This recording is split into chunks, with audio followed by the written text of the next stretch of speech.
Hello everyone, তোমরা যারা আমাকে কমেন্টে জিজ্ঞাসা করেছিলে যে দিদি এএনএম ভালো না জিএনএম ভালো, তো সেটার অ্যান্সার আমি এই ভিডিওটিতে দেখবো। তো তোমরা পুরো ভিডিওটি শেষ পর্যন্ত দেখতে থাকো, আশা করি উপকারে আসবে তোমাদের।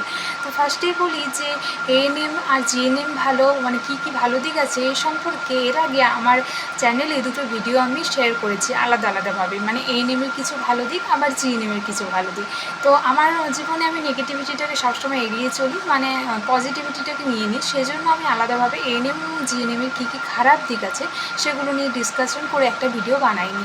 কিন্তু তোমরা যদি লক্ষ্য করো তাহলে দেখতে পাবে যে এএনএমের যে ভালো দিকগুলো আছে সেগুলো বা সেই সুযোগগুলো কিন্তু জিএনএমের নেই, এবং জিএনএমের যে ভালো দিকগুলো আমি বলেছি সেগুলো এএনএমের নেই। তো তোমরা আশা করি সেগুলো ভিডিওটি দেখে বুঝে যাবে। তো আমার মনে হয় যে প্রত্যেকটা মানুষেরই পার্সোনালি চয়েস আলাদা আলাদা। তো তোমাদের ওই দুটোর ভালো দিকগুলোর মধ্যে যেটার ভালো দিকগুলো তোমাদেরকে বেশি অ্যাট্রাক্ট করবে, তো তোমরা সেই কোর্সটা করার ক্ষেত্রে ইন্টারেস্ট পাবে। তো সেই জন্য তোমাদের সেটাই করা উচিত। আমার মনে হয় যে কে কী করছে না করছে এই সমস্ত কিছুর থেকে ইম্পর্ট্যান্ট হলো যদি তোমরা কী চাও, তো ওগুলো দেখে তোমরা বুঝতে পারবে যে তোমাদের কি করা উচিত, মানে ওগুলো দেখে তোমরা ডিসিশনটা ঠিকঠাক নিতে পারবে। তো পুরো ভিডিওগুলো দেখে নেবে, এবং আমার এই ভিডিওটা ভালো লাগলে তোমরা কমেন্টে জানাও এবং সাবস্ক্রাইব করে চ্যানেলটির পাশে থাকো।